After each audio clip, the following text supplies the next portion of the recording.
Bonjour les gars et bienvenue à une nouvelle vidéo. Aujourd'hui nous conduisons la toute nouvelle Dacia Duster Hybrid G50 404. C'est l'un des systèmes Unix les plus complexes que vous pouvez acheter de nos jours sur le marché. De mon point de vue, l'un des SUV les plus polyvalents, abordables, polyvalent.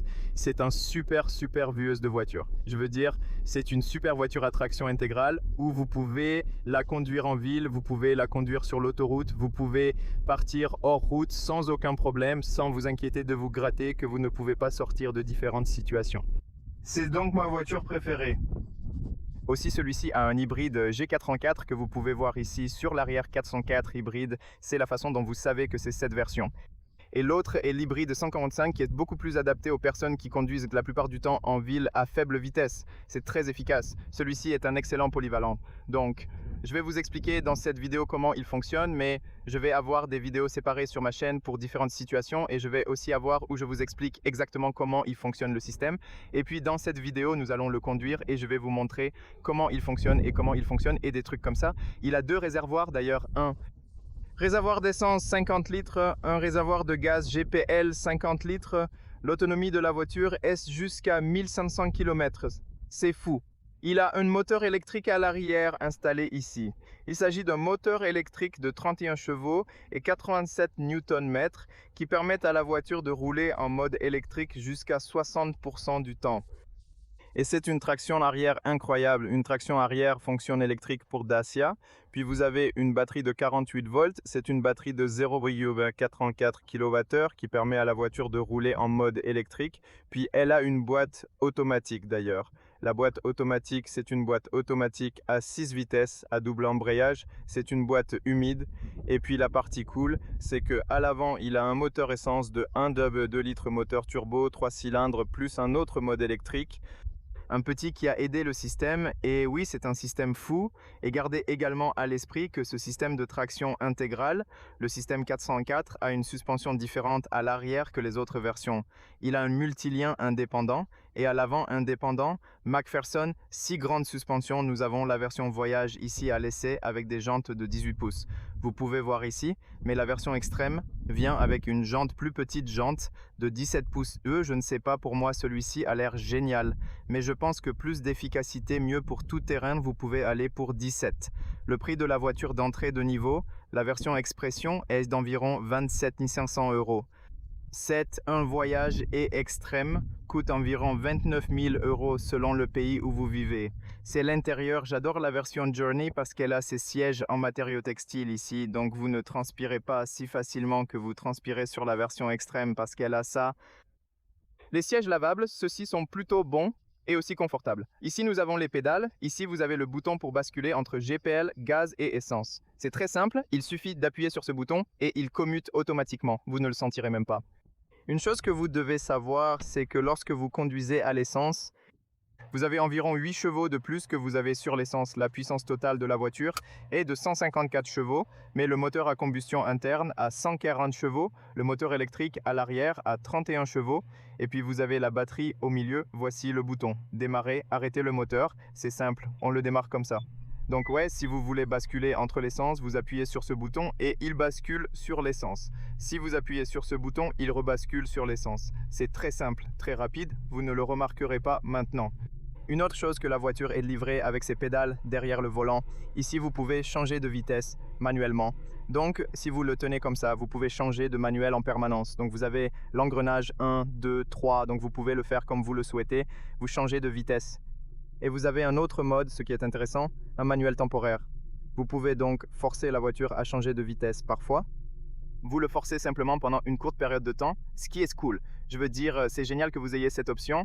Ici, nous avons une roue d'où vous pouvez basculer entre différents modes de conduite. Nous avons le mode éco où la voiture essaye de conduire le plus économique possible. Ainsi, cela limitera également certaines fonctions du système climatique. Cela limitera également la puissance du moteur et changera de vitesse un peu plus rapidement. Si vous le mettez sur auto, la voiture vous donnera... Vous savez le mieux de tout, donc ça va se sentir quand vous conduisez en ville économique. Il va essayer de conduire le plus économique possible. Et si vous conduisez, vous savez par exemple sur l'autoroute, il va savoir comment commuter la puissance. Et aussi quand vous conduisez hors route, Encore une fois, la voiture saura vous donner l'adhérence, mais pour tout terrain et d'autres situations compliquées, nous avons ici le mode neige. Donc le mode neige est très intéressant parce que la voiture aura une meilleure adhérence, vous savez, sur la route glissante, saura être prêt à conduire comme ça. Et puis vous avez le gravier et le sable et la boue, et c'est aussi la même, permettra à la voiture de glisser un peu plus pour avoir une meilleure adhérence. Et puis vous avez le mode verrouillage, et sur le mode verrouillage, la voiture utilisera ou 4 roues. Donc sera un 4RM, mais seulement jusqu'à 70 km/h, et puis vous allez le forcer en 4RM vraiment intéressant. Et le fait que vous ayez un moteur électrique à l'arrière, cela permet à la voiture d'avoir une réponse plus rapide. Donc elle n'a pas cet arbre moteur autour ici, elle n'a pas ces choses folles. C'est quelque chose comme Toyota RAV4, le même système avec un moteur électrique à l'arrière. Donc c'est électroniquement 4RM, c'est beaucoup mieux ce système, et vous avez une assistance en descente jusqu'à 30 km/h. Lorsque vous descendez, la voiture sera, vous savez, prête à vous aider à aller le plus lentement possible. Avant de commencer à conduire, je veux vous montrer quelque chose de cool. Vous avez cette vue, une vue à 4 roues motrices qui vous montre ce qui s'est passé dans la position de la voiture. La voiture affiche la répartition de puissance avant-arrière selon les conditions de conduite. Donc vous avez 50% en ce moment, mais ça change. Vue offrant aussi les détails de caméra. Cette voiture ici a toutes les fonctions, toutes les options. Par exemple, les sièges chauffés, la chose chauffée, bien le pare-brise chauffé. C'est génial, il a beaucoup de fonctions. Et puis vous avez une autre vue, c'est ma vue préférée. Vous allez ici à l'électricité, où vous voyez ce qui s'est passé avec l'énergie en temps réel. Et c'est ce que nous avons à l'écran pour ce voyage. Et vous verrez ici à l'avant, nous avons le moteur à combustion interne, 1,2 litres, 140 chevaux, le petit moteur électrique qui y est intégré, qui aide le moteur essence. Et ensuite vous avez la batterie, et ensuite vous avez le moteur électrique arrière. Pendant la conduite, l'affichage montre en temps réel l'énergie consommée. Maintenant, on va rouler au niveau 122 degrés assez sûr, et je vais réinitialiser la consommation et on va commencer à rouler. Alors ici, je vais le maintenir quelques secondes et nous verrons aussi la consommation au fur et à mesure. Maintenant, commençons à conduire. Mettez-le en revers. Je serai en mode automatique. En mode auto et éco, le volant est assisté et confortable à utiliser. Le volant est léger et adapté, j'apprécie beaucoup l'installation. De plus, il a un très bon angle d'approche et de départ. L'angle de conduite est excellent, rendant la route accessible et maîtrisable. Maintenant, j'aime beaucoup la transmission. La plupart des gens me demandent de comment la transmission fonctionne à basse vitesse, à grande vitesse. Pour moi, tant que vous ne le poussez pas, vous n'essayez pas d'être agressif, pas de type sportif. La transmission, vous savez, et la boîte de vitesse fonctionneront vraiment en douceur, vraiment agréable, changeront de vitesse exactement quand elle est censée le changer. Affichage en temps réel des données d'énergie. Vous pouvez voir qui vous montre exactement comment le moteur à essence fonctionne et aussi le moteur électrique qu'il fonctionne. Cela vous donne du pouvoir en ce moment. C'est juste un regard. En ce moment, ils fonctionnent tous les deux. Et aussi, une autre chose que j'ai remarqué, c'est que même si vous allez sur l'autoroute, et je vais vous montrer que le moteur est relativement silencieux et il n'a pas l'air de lutter trop, et j'aime ça. Donc même si au premier regard ça semble être joli regard, le cercle de tournage est également très bon. C'est vraiment bon et facile à manœuvrer, facile à conduire. Et avec la boîte automatique, il est beaucoup plus facile à conduire que la boîte manuelle. C'est un grand, énorme pas en avant dans la facilité de conduite. Et j'aime beaucoup ça. C'est super important pour moi de pouvoir le conduire très facilement.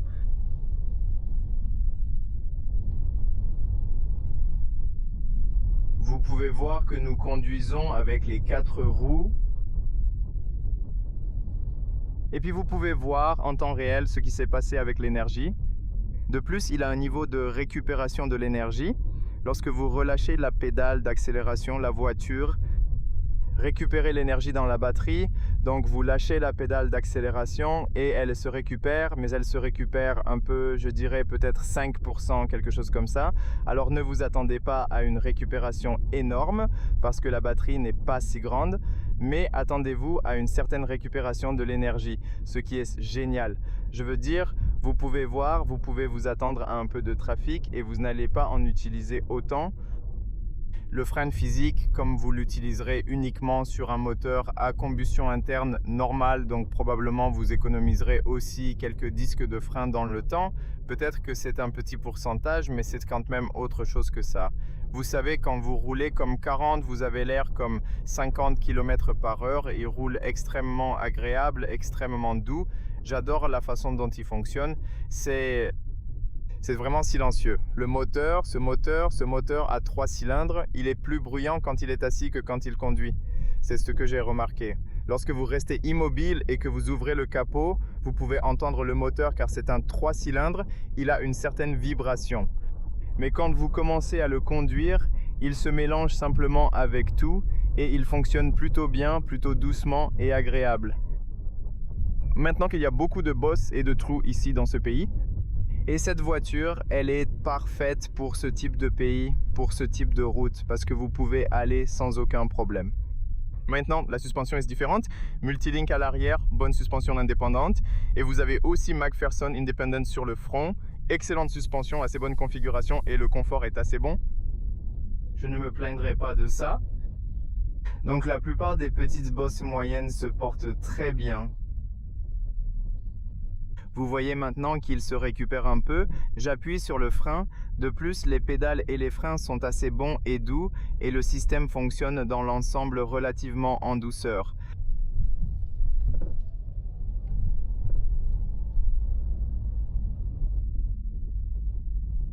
Changement de vitesse fluide et agréable.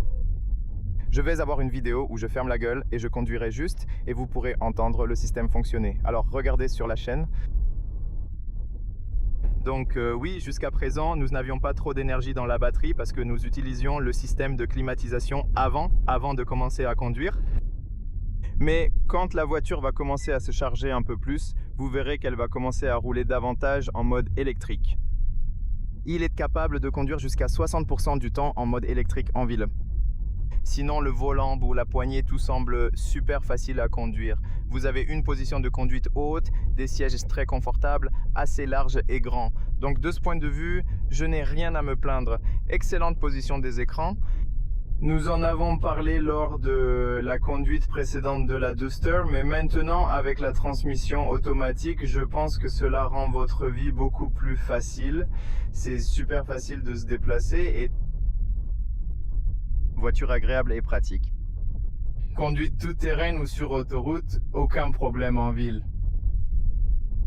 Et il semble beaucoup plus léger et beaucoup plus agile que Bigster par exemple. Si l'on compare avec Bigster, celui-ci pèse environ 1500 kg. C'est un peu plus léger. Et vous pouvez voir ici, même à ces courbes de 90 degrés, vous pouvez aller facilement super sur les courbes. Sa maniabilité est remarquable dans divers contextes. C'est assez agile dans la plupart des situations pour une grande voiture comme celle-ci. Aussi dans les courbes, ont une assez bonne stabilité. J'ai aussi testé les derniers jours et j'ai remarqué qu'il se tient assez bien sur la route. Dans cette configuration avec les jantes de 18 pouces, a une très bonne route stable. Nous conduirons à l'essence, d'ailleurs uniquement à l'essence dans ce voyage, car nous n'avons plus d'essence. Mais le gaz, en ce qui concerne la consommation, vous avez VLTP officiel 5,9 litres sur l'essence et 7,3 litres sur l'essence. Donc c'est environ 2 à 3 litres de plus sur l'essence. C'est ainsi que vous pouvez le calculer. Nous verrons la consommation et ensuite vous pouvez ajouter 2-3 litres de plus pour voir le nombre réel. Maintenant, vous voyez qu'il se récupère avec les deux moteurs, aussi le petit moteur avant et le grand moteur arrière.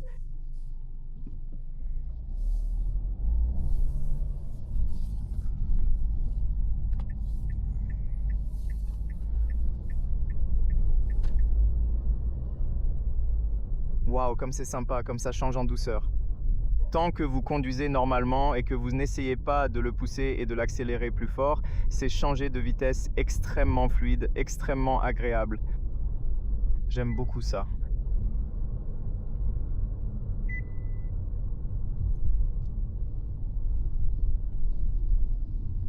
Alors maintenant ici, peut-être que nous pouvons essayer une accélération si aucune voiture ne vient de derrière. Vous pouvez aussi voir une accélération.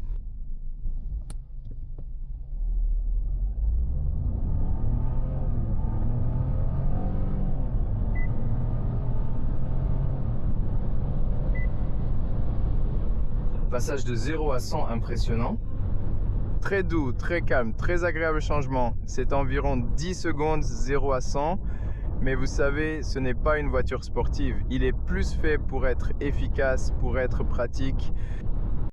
Et je pense que ça fait très bien. Technologie d'angle mort et diverses caractéristiques de sécurité. Ce modèle inclut tout ce que proposent les autres versions.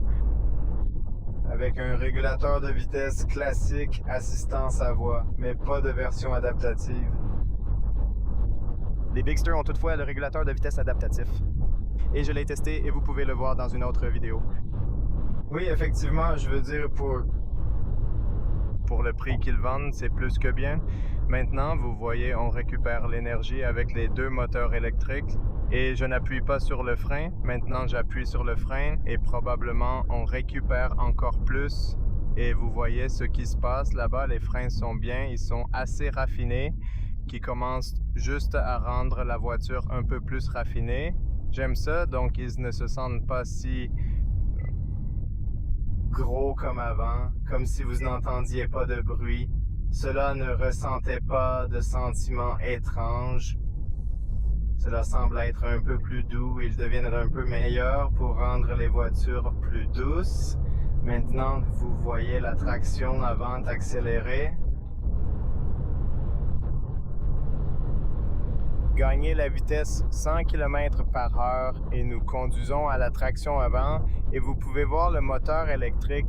Avant petit, il aide aussi un peu le moteur à combustion interne. Au moins, c'est comme ça sur ce graphique, vous savez. Beaucoup craignent que le moteur 1,2 litres ne soit pas assez puissant, ce qui suscite quelques interrogations. Mais pour être honnête, quand vous le conduisez, et parce que vous avez encore ces moteurs électriques, vous avez aussi le moteur électrique avant et arrière. Vous savez, ça aide le système de telle sorte que vous avez l'impression d'avoir un moteur beaucoup plus puissant. C'est très important à souligner.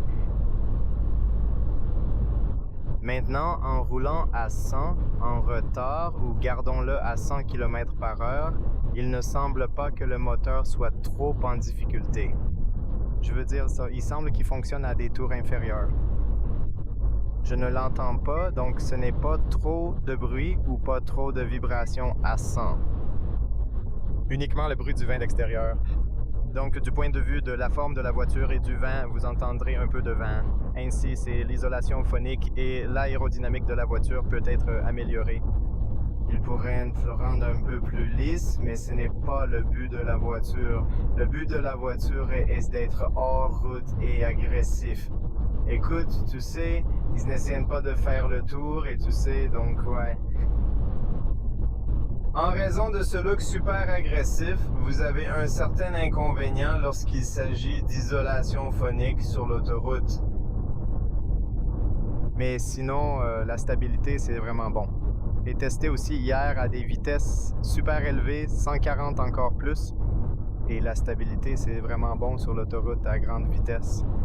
C'est une voiture vraiment excellente de ce point de vue.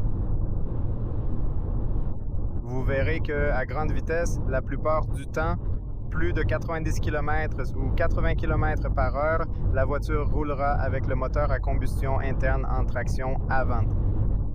Nous avons jusqu'à présent une consommation de 6,8 litres, ce qui est attendu. Au fait, il s'agit d'une voiture nouvelle, donc elle a besoin d'un peu de temps pour se faire tourner et ensuite elle a moins de consommation. Après 5 000, 10 000 km, ils ont tendance à avoir moins de consommation que lorsqu'il s'agit d'une voiture toute neuve. Le moteur a besoin d'un peu de temps. C'est une boîte automatique à 6 rapports à double embrayage adaptée au moteur avant. Et cette transmission, c'est comme mouillé, vous savez, donc c'est mieux pour conduire tout terrain où il y a une meilleure traction pour tirer et des trucs comme ça. Donc non seulement il fonctionne plutôt bien, mais je pense qu'il est aussi fiable. J'espère que tout le système sera fiable dans le temps. Donc vous avez un autre moteur électrique à l'arrière. Intéressant. Elle dispose de 2 vitesses et d'un mode neutre. Donc le moteur électrique à l'arrière, courir à la deuxième vitesse jusqu'à 140 km/h à des vitesses plus élevées, utilisera la deuxième vitesse quand il va courir. Et puis à basse vitesse hors route, et quand il a besoin de traction, il utilisera la première vitesse et que des vitesses supérieures à 140 km/h ou de temps en temps, je pense que quand il est en coasting, il va se découpler et il va utiliser neutre. Donc cela signifie qu'il ne va pas perdre cette énergie à la friction. C'est donc aussi très important à souligner. Donc, en ce moment, vous pouvez voir qu'il récupère l'énergie et parce que nous freinons ici, je pense que maintenant la batterie est plus pleine. Alors, quand nous conduisons dans la ville, vous verrez que nous retournons un peu dans la ville. Vous verrez que la voiture conduira plus avec un moteur électrique à l'arrière. Et sinon, la voiture reste vraiment agile et maniable. Vous entendez le moteur quand vous essayez de le pousser un peu plus fort, vous entendez les tours, mais tant que vous accélérez doucement, lentement, normalement, il fonctionne vraiment doucement, vraiment silencieux. Vous savez, quand vous essayez d'être super agressif, je l'ai vu, vous savez, parce que vous voyez, quand vous avez besoin de la puissance, vous accélérez même à une vitesse plus élevée, le moteur électrique, coup de pied immédiatement, et cela vous donne cette réponse super rapide. Parfois, j'ai l'impression que dans certaines situations, il y a un peu de retard, mais la plupart du temps, c'est beaucoup plus rapide que la réponse d'un moteur à combustion interne. Parce qu'il y a ce moteur électrique qui a une réponse instantanée et vous aide beaucoup. Regardez par exemple, accélérer un peu avec un peu de retard et maintenant il s'inscrit et je peux vous montrer à cause de cette voiture. Et maintenant en montée, le moteur électrique montre ses avantages. C'est un vrai soutien offrant un bon pouvoir. Et puis même ici à 130, c'est juste le bruit du vent de l'extérieur, mais une grande stabilité, il a une bonne conduite stable et j'ai l'impression que le moteur, il a encore de la puissance et il n'a pas de peine à maintenir cette vitesse, donc il ne fonctionne pas à des tours plus élevés. N'a pas du tout de mal, regardez, 130 appuyé sur l'accélération et il a toujours la puissance de vous donner, vous savez, ce qui est bien, ce qui est définitivement sympa ici à 125, il va bien, il n'a pas du tout de mal.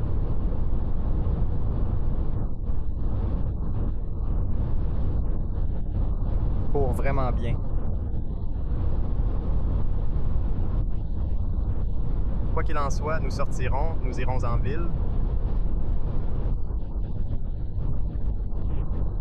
Oui, j'aime la façon dont le moteur fonctionne. Ce n'est pas rapide, ne vous donne pas cette réponse super rapide, mais les animaux de compagnie conduisent bien. Tant que vous conduisez normalement, il semble être bien construit et je ne sais pas, le système, il est assez agréable de se mélanger avec l'entraînement électrique, avec le moteur à essence, la récupération, l'accélération, la commutation entre ces systèmes.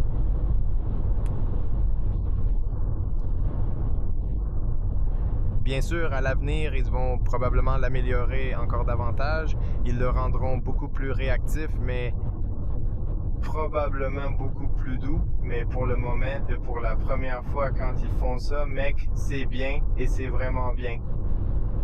Si ce système se révèle fiable dans le temps, alors c'est un système phénoménal. C'est le meilleur, probablement le meilleur SUV polyvalent, SUV abordable que vous pouvez acheter de nos jours sur le marché. Maintenant, nous récupérons l'énergie. Regardez à quel point il se casse bien et doucement. Maintenant, nous allons en ville.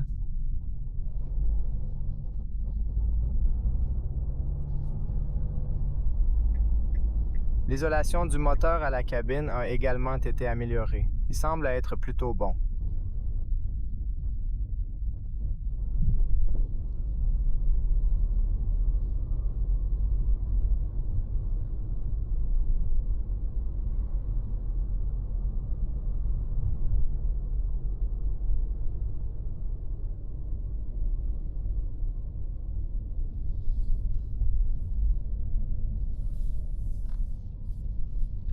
Nous avons jusqu'à présent une consommation de 6,5 litres sur l'essence.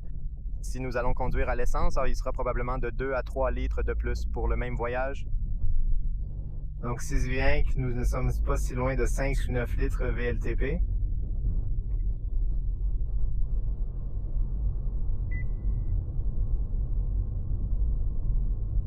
Observez attentivement à présent, nous avons la capacité de récupérer efficacement l'énergie.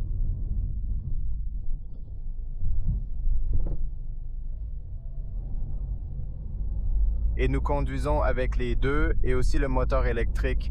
Vous pouvez voir qu'il bascule entre les deux ou la traction avant. Mais j'ai remarqué que lors de ce voyage, la plupart du temps, nous conduisons avec le moteur à combustion interne allumé, probablement parce que nous avons le système climatique allumé et que je consomme beaucoup d'énergie. Nous commençons probablement avec une faible énergie dans la batterie, donc je n'ai pas eu le temps de charger. Si nous passons dans mode éco maintenant. Voyons ce qui s'est passé.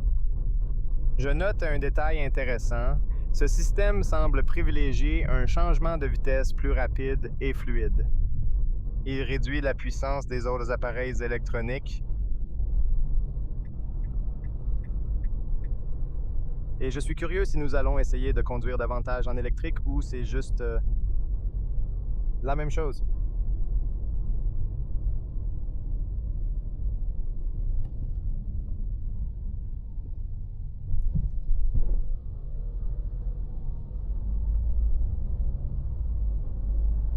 Ouais, exactement. Il change de vitesse un peu plus vite. Je ressens ça. Mais le moteur électrique est à peu près la même chose. Il n'a pas passé davantage à l'électricité. Probablement parce que nous n'avons pas assez d'énergie dans la batterie. Probablement, la plupart du temps, à une vitesse d'environ 30 km/h, moins de 30 km/h. Il conduira en électrique et ici nous voyons un peu de trafic devant nous.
Ouais, donc en gros, c'est la même chose qu'en mode automatique. Je ne sais pas, hier, j'ai eu l'impression que quand j'ai fait la consommation en ville, et vous pouvez regarder cette vidéo, j'ai senti que la voiture roule plus en mode électrique. Peut-être parce que nous avons plus de trafic, peut-être parce que nous avons roulé lentement.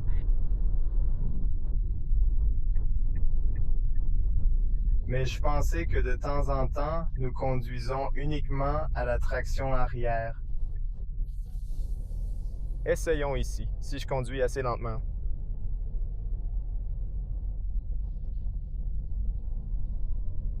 Vous voyez maintenant qu'ils courent tous les deux. Ouais, c'est la même chose. Le moteur à combustion interne à l'avant marche. Il est donc clair que la Hybrid 55 conduira davantage en mode électrique car elle a une plus grande batterie et est un peu plus concentrée sur la conduite électrique.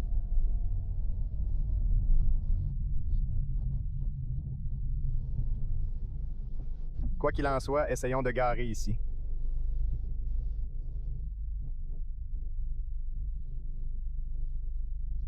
J'adore ces caméras, ils sont tellement utiles.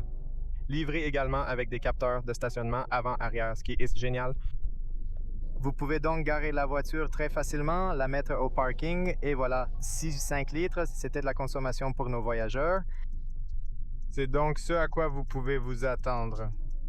Sur une route mixte, je pense que je vous montre tout en détail et vous explique ce système pour obtenir des informations pratiques. Si vous avez encore des questions, posez-les ci-dessous et regardez aussi la vidéo d'examen où je vous explique le fonctionnement du système et je vous présente plus clairement tous les aspects. N'hésitez pas à demander des précisions et merci de regarder. Pensez à aimer, partager, vous abonner, rester en sécurité et à bientôt dans la prochaine vidéo. Au revoir. En testant la Tesla, je vous montre les meilleurs aspects en découvrant le monde au travers d'elle.